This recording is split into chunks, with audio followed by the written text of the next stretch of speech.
الحمد لله رب العالمين والصلاة والسلام على أشرف الأنبياء والمرسلين وعلى آله وأصحابه أجمعين.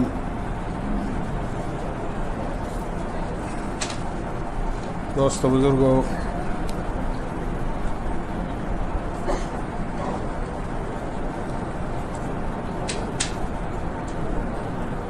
آج سے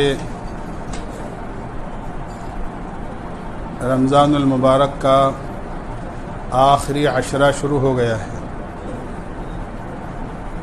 20 دن گزر چکے ہیں.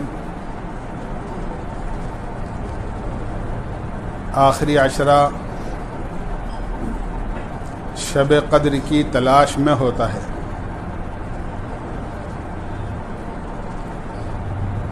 اللہ کے نبی نے جب اعتکاف فرمایا تھا تو 20 دن کے بعد آپ نے فرمایا تھا کہ جو لوگ میرے ساتھ اعتکاف کر رہے ہیں وہ آخر عشرے کا بھی اعتکاف کریں، اس لیے کہ مجھے بتایا گیا ہے کہ وہ آخر عشرے کی طاق راتوں میں سے کسی رات میں ہوتی ہے.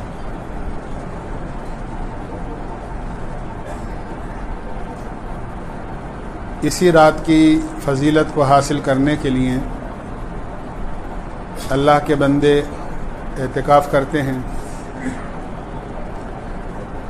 اعتکاف کے سلسلے میں میں بہت تفصیل کے ساتھ میں 2 روز پہلے بتا چکا ہوں، اس لیے اس کو دہرانے کی ضرورت نہیں ہے. البتہ اتنی بات ضرور عرض کرنی ہے کہ جو لوگ اعتکاف نہیں کر رہے ہیں، کسی مجبوری کی وجہ سے، وہ کم سے کم اگر رمضان المبارک کی طاق راتوں کو جاگنے کا، اور جاگنے کا مطلب بازار میں پھرنا نہیں ہے بلکہ اس میں اللہ کی عبادت کا اہتمام فرما لیں، تو اللہ کی ذات سے امید ہے کہ ان کو بھی شب قدر کی فضیلت حاصل ہو سکتی ہے. 21، 23، 25 اور 27 اور 29 یہ 5 راتیں طاق راتیں کہلاتی ہیں. آج کی جو رات ہے وہ گویا کہ سب سے پہلی رات ہے جو طاق راتوں میں سے ایک ہے.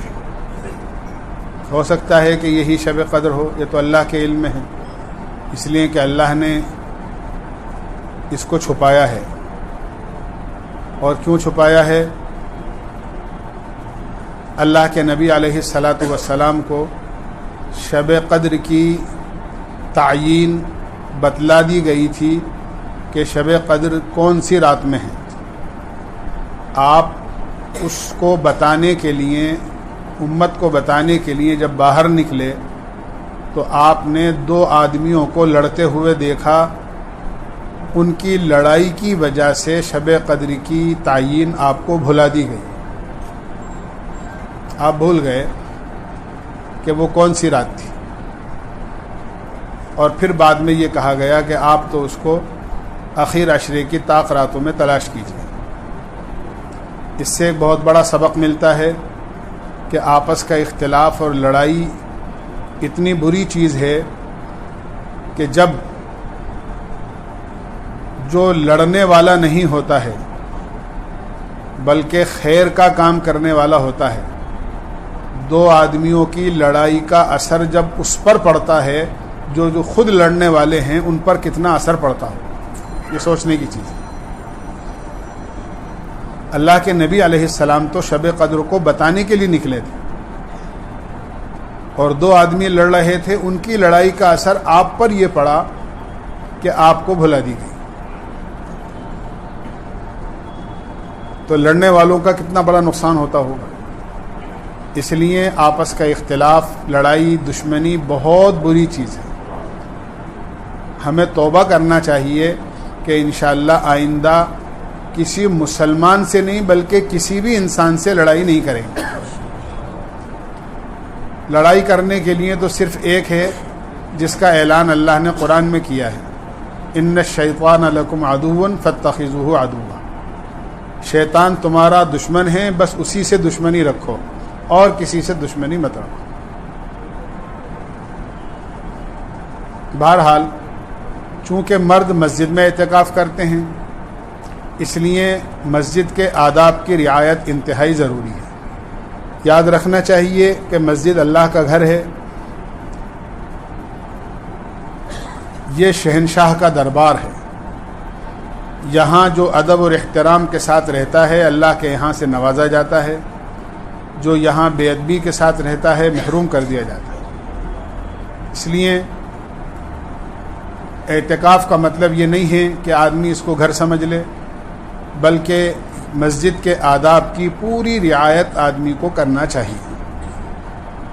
دنیا میں اگر کوئی سب سے زیادہ متبرک اور قابل تعظیم اور برکت کی جگہ ہیں تو وہ مسجدیں ہیں۔ اللہ کے نبی علیہ السلام سے ایک یہودی عالم نے سوال کیا، دنیا میں سب سے اچھی جگہ کون سی ہے؟ آپ کا یہ معمول تھا وَمَا يَنطِقُ عَنِ الْهَوَىٰ إِنْ هُوَ إِلَّا وَحْيٌ يُوحَىٰ، آپ اپنی جانب سے کوئی بات نہیں فرماتے تھے مگر یہ کہ آپ کو وحی کے ذریعے سے بتایا جاتا تھا۔ آپ نے توقف کیا، کوئی جواب نہیں دیا۔ جبریل امین تشریف لائے، جبریل امین سے آپ نے کہا جبریل آج ایک سوال کیا گیا ہے کہ دنیا میں سب سے اچھی جگہ کون سی ہے؟ جبریل امین نے کہا اے اللہ کے نبی، میں تو اللہ کا پیغام آپ تک پہنچا دیتا ہوں، اپنی جانب سے کوئی بات نہیں کہتا، اس لیے یہ تو اللہ ہی جانتا ہے کہ دنیا میں سب سے اچھی جگہ کون سی ہے، اگر آپ اجازت دیں تو اللہ سے پوچھ کر بتا سکتا ہوں۔ جبریل تشریف لے گئے اور واپس آئے تو روایت کا مضمون یہ ہے کہ جبریل بہت خوش تھے۔ آپ نے پوچھا جبریل پہلے تو خوشی کی وجہ بتاؤ۔ جبریل نے کہا اے اللہ کے رسول، آج اللہ نے مجھے اتنا قرب نصیب کیا ہے کہ آج سے پہلے کبھی اپنے سے اتنا قریب نہیں کیا۔ میرے اور اللہ کے درمیان صرف 70,000 پردے نور کے حائل تھے، بس اتنا قرب اللہ نے مجھے کبھی بھی عطا نہیں کیا، اور یہ صرف اس وجہ سے کہ اب تک تو اللہ کا پیغام اللہ کی جانب سے آپ کے پاس لے کر آتا تھا، آج جب اللہ کے پاس گیا تو آپ کا اور محبوب کا قاصد بن کر گیا تھا، آپ کی طرف سے بھیجا ہوا تھا، اس لیے اللہ نے مجھے اپنے سے بہت قریب کیا، اس لیے خوشی ہے۔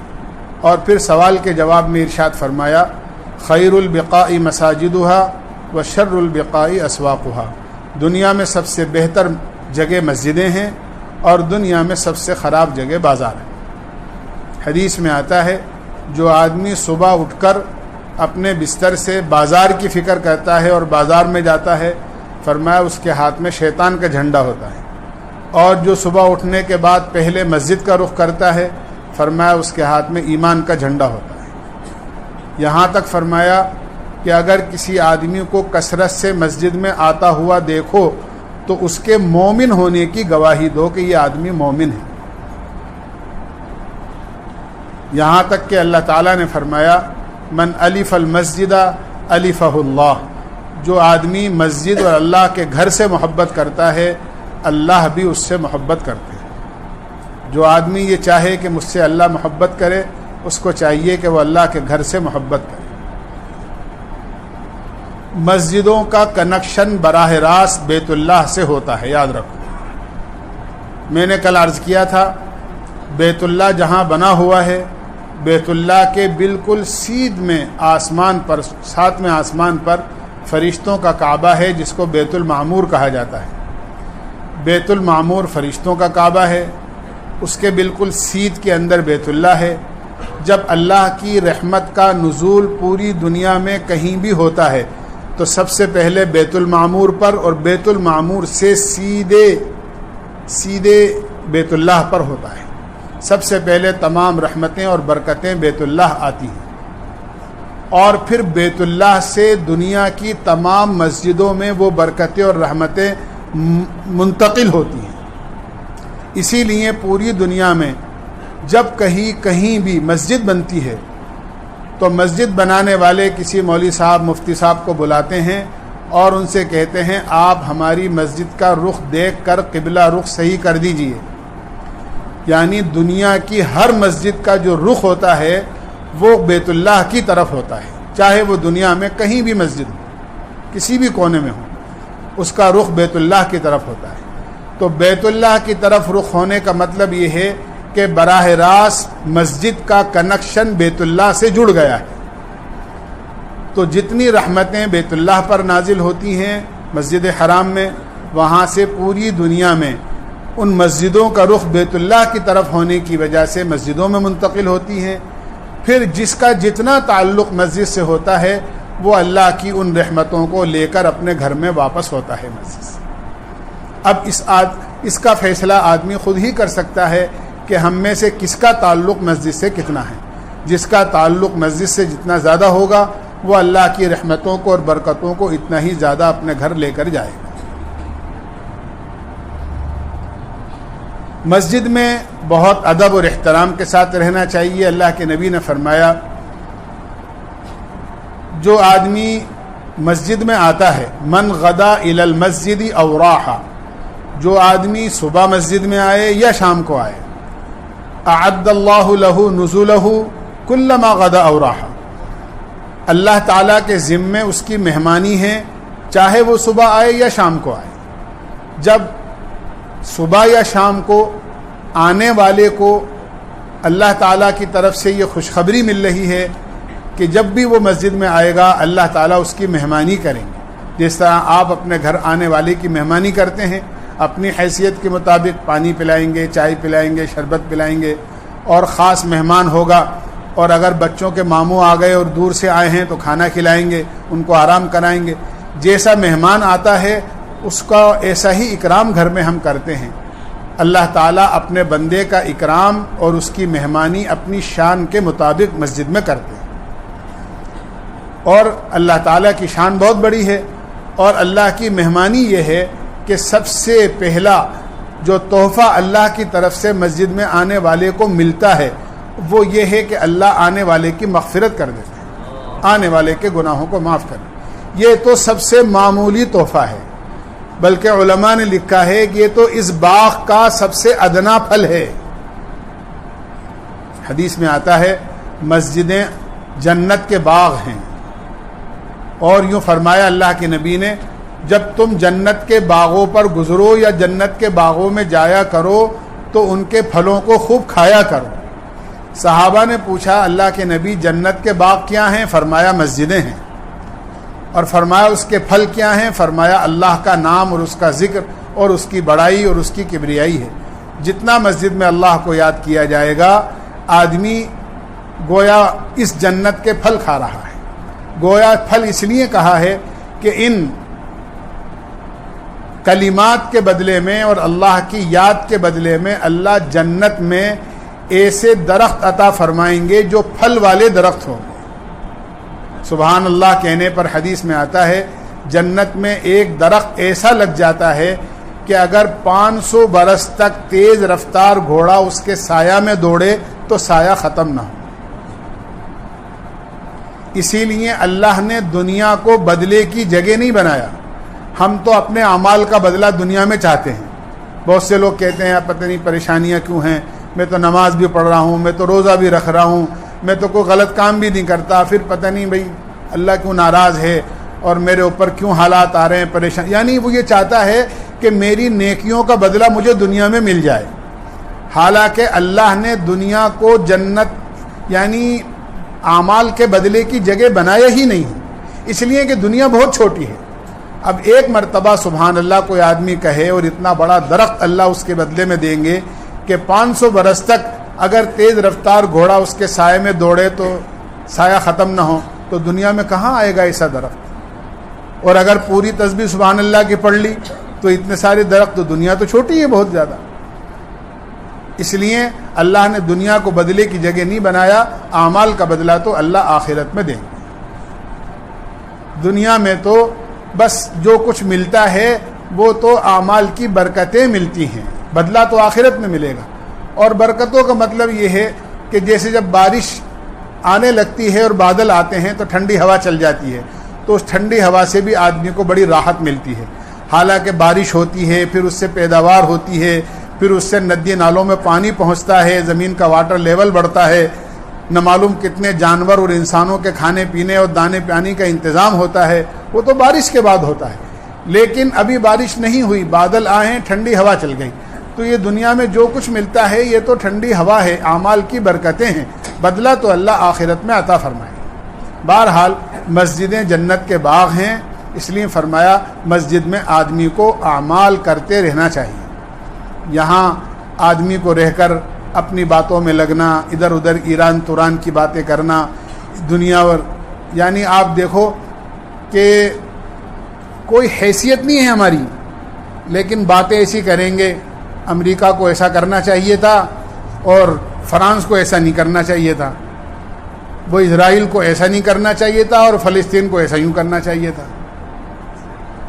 یعنی آپ کی کیا حیثیت ہے, لیکن آپ بیٹھے بیٹھے دنیا اور پوری دنیا کے قلابے ملا رہے ہیں, اس کو یہ کرنا چاہیے تھا, اس کی. آپ کو اپنے آپے میں رہنا چاہیے, یوں کہیے جتنی ہماری حیثیت ہے اسی کے مطابق آدمی کو اپنی اللہ میں لگے رہنا چاہیے, دعا اور ذکر میں لگے رہیں. ہمیں دنیا کے حالات سے کیا مطلب. ہاں کوئی دنیا کے حالات کے سلسلے میں ہم کوئی بات سنیں تو پوری دنیا میں خیر اور بھلائی کی دعا مانگیں.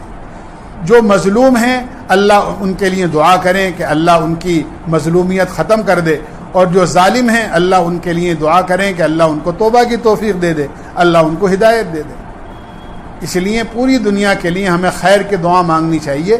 ہماری کیا حیثیت ہے جو ہم یہ کہیں اس کو یوں کرنا چاہیے اور اس کو یہ نہیں کرنا چاہیے تھا. اور خاص طور سے مسجد میں بیٹھ کر دنیا کی باتیں کرنا, یہ تو اپنے اعمال کو اپنے ہاتھوں سے ختم کرنا ہے. بہرحال خاص طور سے یہ اعتکاف والے ماشاءاللہ مسجد میں ہیں, بہت مبارک ہیں. آپ نے دیکھا ہوگا کہ جیسے جیسے رمضان المبارک کا اخیر آ رہا ہے اور عید قریب آ رہی ہے, بازار کی بھیڑ بڑھ رہی ہے.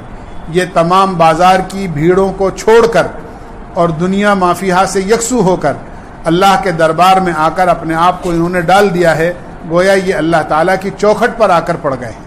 بڑے مبارک لوگ ہیں.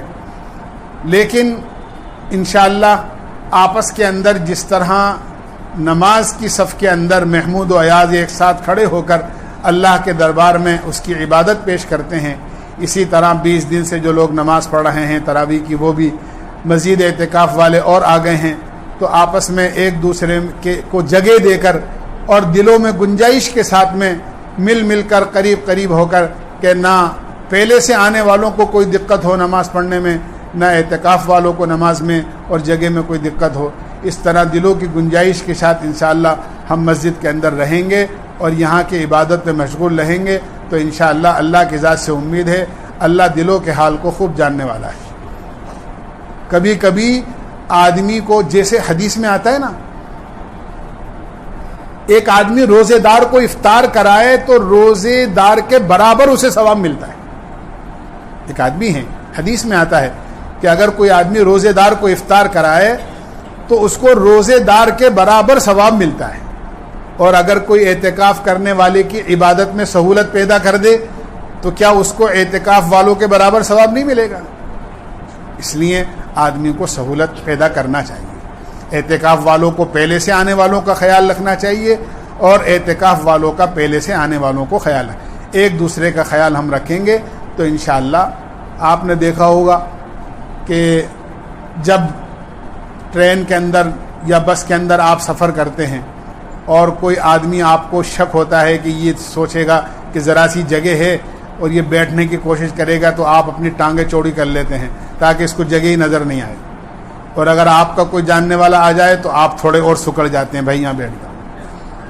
تو ان کو بھی اپنا سمجھیں آپ کہ انشاءاللہ یہ بھی ہمارے اپنے بھائی ہیں, لہذا ان گنجائش کے ساتھ میں تکلیف بھی نہ ہو اور سب کے لیے گنجائش ہو جائے. اور میں نے عرض کیا مسجد کے آداب کا پورا خیال رکھیں, یہاں کسی قسم کی بے اصولی نہ ہو, کسی قسم کی ایسی چیز سامنے نہ آئے جس سے یہ شور شرابہ نہ ہو, دنیا کی باتیں نہ ہوں. اپنی عبادت میں مشغول رہیں, اللہ سے لو لگا کر رہیں. دیکھیے, یاد رکھیے, ایک آخری بات عرض کر دوں, مسجد میں 2 قسم کی جگہ ہوتی ہیں. ایک ہوتی ہے اصل مسجد اور ایک ہوتی ہے مسجد سے متعلق جو جگہ ہوتی ہے, متعلقات مسجد کہلاتی ہیں. جیسے یہ مسجد کا پورا صحن ہے, پورا ہال ہے, یہ حصہ بھی, اس سے اوپر کا حصہ بھی اس سے اوپر آپ چھت پر چلے جائیں ٹین کے اوپر تک، وہاں تک مسجد ہی مسجد ہے۔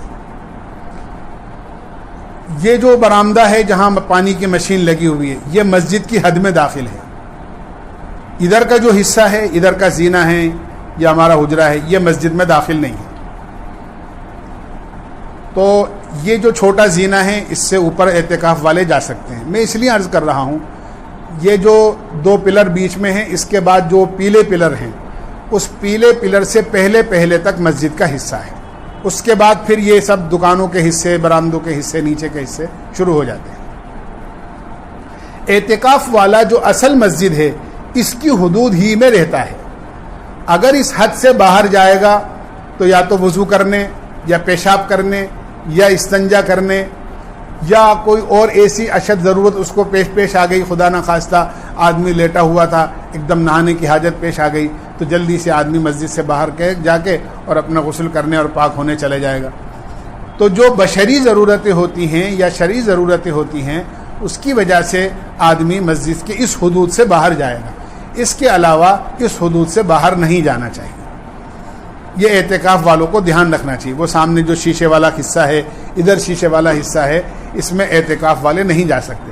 اگر اعتکاف والوں کو کوئی مسئلہ پوچھنا ہو تو وہ یہی میں آتا ہوں مجھ سے پوچھ لیں، یا جب کبھی بھی باہر کھڑے ہو کر ادھر باہر جائیں گے تو ان کا اعتکاف ختم ہو جائے گا۔ اس کا ہمیں دھیان رکھنا چاہیے۔ بلا ضرورت باہر نکلنے سے اعتکاف ختم ہو جاتا ہے۔ یہ بالکل نہ سوچیں کہ اعتکاف میں اسی منزل میں بیٹھنا ضروری ہے۔ آپ تہ خانے میں رہیں گے، اس کے نیچے وہاں بھی مسجد ہے، آپ کے ثواب میں کوئی کمی نہیں آئے گی۔ اس سے اوپر کے حصے میں آپ رہیں گے، آپ کے ثواب میں کوئی کمی نہیں آئے گی۔ جو سہولت آپ کو یہاں نہیں ملے گی اپنی عبادت میں، وہ یکسوئی اور اللہ سے لو لگانے کا موقع آپ کو نیچے تہ خانے میں اور اوپر کی منزلوں میں زیادہ اچھا ملے گا۔ جو واقعی عبادت کرنے والے ہیں ان کے لیے بہترین موقع ہوتا ہے کہ جہاں لوگوں کی آمد و رفت کم ہوتی ہے، لوگ آتے جاتے کم ہیں، بالکل ایک کونے میں بیٹھ کر آدمی یکسوئی کے ساتھ اپنی عبادت میں مشغول رہے، قرآن پڑھے، دعا مانگے، تسبیح پڑھے، تو یہ اس کے لیے بہت اچھی جگہ ہے۔ یہ نہ سوچیں کہ بھئی اسی حصے میں بیٹھنا ہے، یہ تو حصہ آنے جانے والوں کے لیے ہیں، روز مرہ کے نمازیوں کے لیے کہ وہ آتے ہیں، اپنے نماز پڑھتے ہیں، نماز پڑھ کے چلے جاتے ہیں۔ باقی اعتکاف کرنے والے جتنی یکسوئی کے ساتھ رہیں گے، انشاءاللہ ان کو عبادت میں اللہ سے لو لگانے کا موقع بھی ملے گا اور انشاءاللہ ان کو عبادت میں مزہ بھی آئے گا، اگر واقعی وہ عبادت کریں۔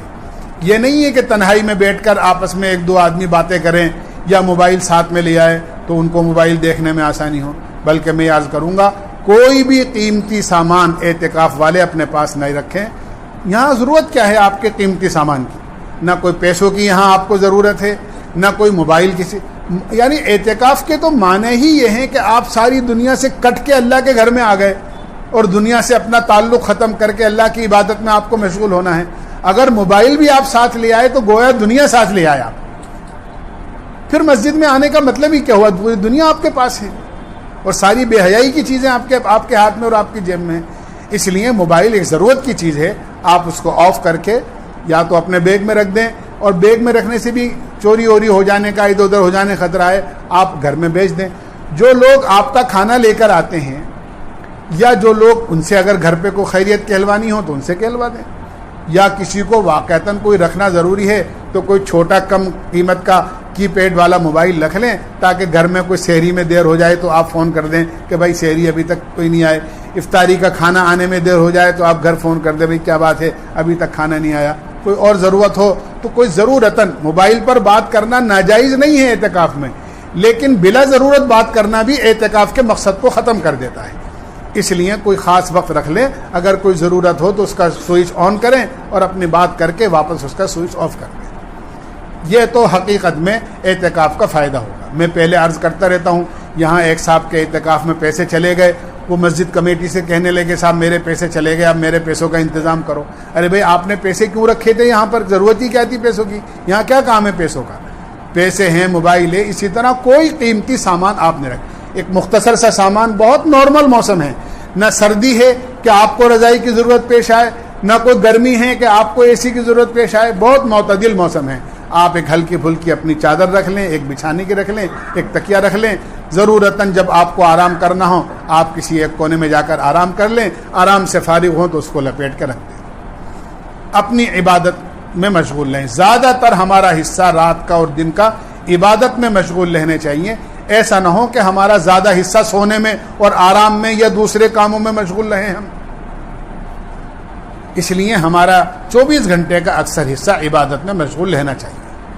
یہاں ظہر کی نماز کے بعد تعلیم ہوتی ہے, سیکھنے سکھانے کا عمل ہوتا ہے ہر سال, خاص طور سے آخر عشرے کے اندر اعتکاف والوں کے لیے, خاص طور سے کہ نئے نئے نوجوان بچے آتے ہیں, بیچاروں کو قرآن کریم بھی وہ پڑھے ہوئے نہیں ہوتے ہیں, بہت سے نماز یاد نہیں ہوتی ہے, تو ظہر کی نماز کے بعد قرآن کریم کی صورتوں کو سیکھنے کا, نماز کے مذاکرے کا, کوئی دین کے مذاکرہ. ہماری درخواست ہے اعتکاف والے ایسی مجلسوں کے اندر اہتمام کے ساتھ شریک ہوں.